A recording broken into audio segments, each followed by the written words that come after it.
Hello everyone, welcome to my YouTube channel. आप सभी को स्वागत है हमारे आज के इस वीडियो में। और फ्रेंड्स देखिए, अगर आप लोगों ने एएलपी और टेक्नीशियन का फॉर्म भरा है तो ये वीडियो आपके लिए बहुत इंपॉर्टेंट रहने वाला है, क्योंकि एएलपी टेक्नीशियन में फॉर्म का जो स्क्रूटनी का प्रोसेस है वो स्टार्ट हो चुका है। स्टूडेंट को मैसेजेस आना स्टार्ट हो चुका है, और अगर आपको ये मैसेज आया है तो आपको आगे क्या करना है वो भी हम इस वीडियो में डिस्कस करेंगे। साथ ही हम लोग बात करेंगे अगर किसी स्टूडेंट का फॉर्म रिजेक्ट हो जाता है तो क्या उसको आगे कोई ऑप्शन मिलता है या फिर नहीं। तो बिना स्किप किए वीडियो को एंड तक जरूर देखें। चैनल पर नए हो तो चैनल को अभी सब्सक्राइब करके बेल आइकन को प्रेस कर लीजिए। फ्रेंड्स, आगे बढ़ने से पहले आपको बताना चाहूँगा, अगर आप आरपीएफ की तैयारी कर रहे हैं तो यहाँ पर किरण पब्लिकेशन के कॉम्बो पैक से आप आरपीएफ की कंप्लीट तैयारी कर सकते हैं। सबसे पहले आप मैथमेटिक्स और रीजनिंग के लिए ये बुक ले सकते हैं, जिसमें टीसीएस बेस्ड प्रीवियस ईयर सारे क्वेश्चन आपको मिल जाते हैं। साथ ही सामान्य ज्ञान यानी कि जनरल अवेयरनेस के लिए आप वन लाइनर एनसीईआरटी बुक ले सकते हैं, और प्रैक्टिस करने के लिए 27,000 प्लस फैक्ट्स वाली जो बुक है ये ले सकते हैं। और ये सारी बुक्स को करने के बाद प्रैक्टिस के लिए यहाँ पर जो है आरपीएफ एसआई कांस्टेबल के लिए प्रैक्टिस वर्क बुक भी अवेलेबल है। और इन सभी बुक से अगर आप अच्छे से प्रिपरेशन करते हैं तो आरपीएफ का एग्जाम आप आसानी से क्रैक कर सकते हैं, क्योंकि प्रीवियस जितने भी पेपर हुए वो सारे क्वेश्चन आपको यहाँ पर मिलते हैं। क्वालिटी के साथ क्वांटिटी का भी ध्यान रखा गया है। इनके सभी के डायरेक्ट लिंक मैं डिस्क्रिप्शन में दे दूंगा, या फिर आप नजदीकी बुक स्टोर से भी इनको परचेज कर सकते हैं। तो देखिए, सबसे पहले मैं आपको थोड़ा सा बता देता हूँ कि रेलवे की जो पॉलिसी है वो क्या होती है। जब आप फॉर्म भरते हैं, फॉर्म भरने के बाद आपको मॉडिफिकेशन का टाइम मिलता है। मॉडिफिकेशन का टाइम जब खत्म हो जाता है उसके बाद जो है आपकी फॉर्म की स्क्रूटनी शुरू होती है, यानी कि फॉर्म को चेक किया जाता है। अब मुख्यतः दो ही कारणों से जो है आपका फॉर्म रिजेक्ट होता है। या तो आपका फोटो सही नहीं लगा हो तब आपका फॉर्म रिजेक्ट हो सकता है, या फिर आपका सिग्नेचर सही ना हो तो आपका फॉर्म रिजेक्ट हो सकता है। इनके अलावा बहुत ही रेयर केसेस में किसी कारण से फॉर्म रिजेक्ट होता है, क्योंकि जब फॉर्म की स्क्रूटनी की जाती है तो वहां पर फोटो और सिग्नेचर को ही मेनली ये लोग चेक करते हैं। ठीक है, स्पेलिंग वगैरह की जो मिस्टेक होती है उसमें आपका फॉर्म एक्सेप्ट हो जाता है, लेकिन फिर डीवी के टाइम पर आपको वहां पर एफिडेविट वगैरह देना होता है।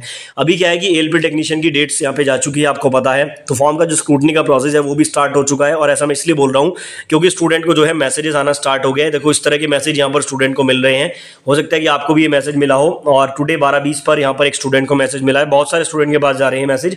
इसमें कहा जा रहा है, dear candidate, you are advise to perform the Aadhaar validation for RRB applied notification of this. ये लिंक वो है जिस लिंक से आप लोगों ने फॉर्म भरा होगा। ठीक है, उस लिंक पे ये कह रहे हैं कि आपको जो है आधार वैलिडेशन करना है अगर आपने नहीं किया है। By logging into your account this will help in hassle free entry and validation at the examination centre and thus reduce waiting time. Please ignore if already done. तो देखो, यहाँ पर इस मैसेज का सीधा सा मतलब ये है कि कोई भी स्टूडेंट अगर ऐसा है जिसने आधार वैलिडेशन नहीं करा है, देखो मोस्टली जो स्टूडेंट है वो ऐसे आधार से ही अपना फॉर्म भरते हैं, लेकिन कुछ स्टूडेंट ऐसे हैं जो किसी कारण से आधार कार्ड नहीं लगाते हैं, तो उनको ऑप्शन मिलता है कि वो वोटर आईडी कार्ड लगा सकते हैं, वो ड्राइविंग लाइसेंस भी लगा सकते हैं, वो पासपोर्ट भी लगा सकते हैं। तो रेलवे इस तरह से मैसेजेस भेज रहा है, क्योंकि देखो अब ये मैसेज आने का मतलब सीधा सही है कि फॉर्म की स्क्रूटनी स्टार्ट हुई है। अगर स्क्रूटनी स्टार्ट हुई है तभी उन्हें ये पता लगा कि किसके फॉर्म में जो है आधार वैलिडेट नहीं है, और उनको इस तरह से मैसेज भेजना शुरू कर दिया। देखो, यहाँ पर कोई घबराने वाली बात नहीं है। अगर आपने आधार वैलिडेशन नहीं किया है और इस मैसेज आने के बाद भी आप नहीं करते हैं तो भी आपको कोई खास दिक्कत नहीं आएगी, क्योंकि आपने ऑल्टरनेट आईडी वहां पे लगाई है, वो आईडी आपको लेकर जानी एग्जाम सेंटर पे।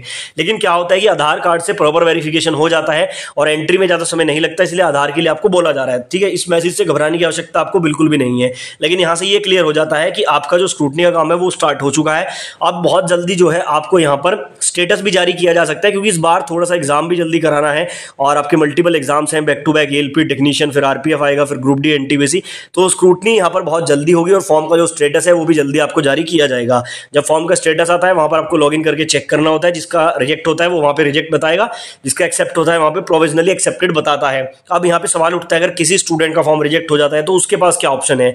तो मैं आपकी जानकारी के लिए बता दूं, फॉर्म अगर आपका रिजेक्ट हो जाता है तो आपके पास कोई ऑप्शन नहीं बचता है, आप उस एग्जाम को नहीं दे सकते हैं। हालांकि ग्रुप डी 2019 वाली थी, उसमें 4 से 5 लाख स्टूडेंट के फॉर्म रिजेक्ट हुए थे। फिर उन्होंने कोर्ट केस किया, बहुत लंबा कोर्ट केस चलने के बाद लास्ट में उनको मौका दिया। लेकिन ऐसा इस बार आपको मौका नहीं मिलेगा, क्योंकि मॉडिफिकेशन के लिए आपको सफिशिएंट टाइम दिया जाता है। तो अगर आपने ऐसी कोई गलती की है और आपका फॉर्म रिजेक्ट हो जाता है तो फिर आप लोग जो है नेक्स्ट वैकेंसी में अप्लाई करें, क्योंकि इसमें आपको मौका नहीं मिलेगा। बाकी जैसे ही फॉर्म स्टेटस जारी होता है आपको अपडेट करूंगा, इसलिए आप चैनल को सब्सक्राइब करके बेल आइकन को प्रेस कर लीजिए।